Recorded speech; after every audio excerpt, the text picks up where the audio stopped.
Right, we're taping. Okay.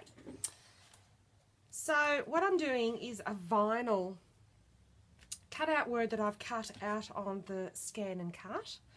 And I've designed the word big boy for my son, who is a truck driver. And he's worked in our company since he was about 7, going away with his dad. Anyway, to cut a long story short, we bought a nice big truck. We nicknamed the truck Big Boy, as that was Samuel's name all the time. And now he has a white 4-wheel drive and our company colours are orange. And he wants the word Big Boy on the back of his 4-wheel drive, as you do. So this is my makeshift way of transferring it from the vinyl after it's been cut. I won't show you how to do that, it's plenty of videos. So I've kiss cut this on the Scan and Cut at about the blade at 2.5. Pressure is about 0. You do not need, hence the word kiss cut. You just want it to just not, so kiss cut means that this orange bit is getting kissed away from the backing paper. The backing paper is not to be cut. This was cut a little bit, which makes it harder for that to come up. So when you put the tape over it, and I've done it in layers because it only comes in strips, burnish it down, and if it was cut properly it would just lift up, but I had to manipulate it a bit with a little bit of a picking tool here. And then it goes from here, and I line up the paper on just some straight grid, so that when it's time to put it on the surface, obviously the sticky bit is on this side, so you'll lift it up, comes off really easy, and it's already stuck down. And then you just put it to the surface, burnish it on, and then just pull the repositional tape. Not sticky tape will stuff it up. Alright, so that's just there for him to use, and I'll put the word boy next to that.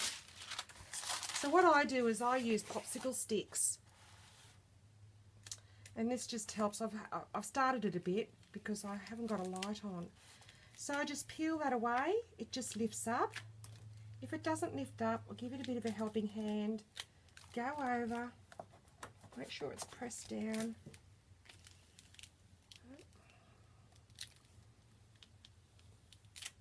It's not, you will have problem spots, but just take your time. I mean, you're using precious,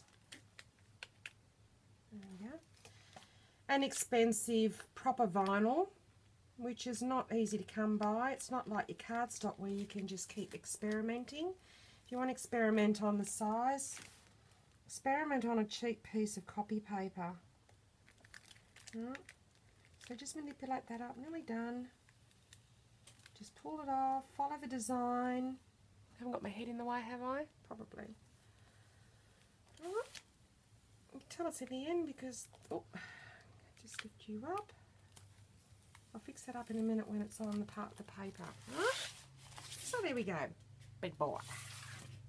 Put that there for a minute. You need to come and line this up a bit. So as you're doing this,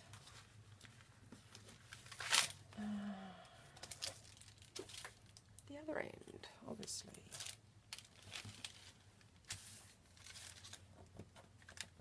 A bit of washi tape there.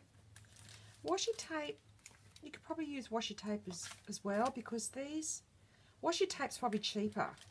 Get a roll of washi tape for bundles of God knows what. Whereas that repositional tape, which is this, right, it's about $6. About $6, and you get, I don't know how much you get because that's me, it doesn't say. Anyway, you get a lot, and hence you can use it over and over and over and over again. It is excellent, excellent tape. So I'm just going to make sure I line up. I don't know if I wanted a full word or pretty close to it. Just make sure I line. It's just the B, because I think I manipulated the other words a bit not to quite sit. As long as the B is straight, on that same line. Yep. And this is where we're going to make sure if there's any glitches, little pop-ups, they'll fall into place when they're put down there. Easy. No really point leaving that there, that's just to help bring it up. Oh, done. Alright, I'll keep that short and simple. Thanks for putting up with me.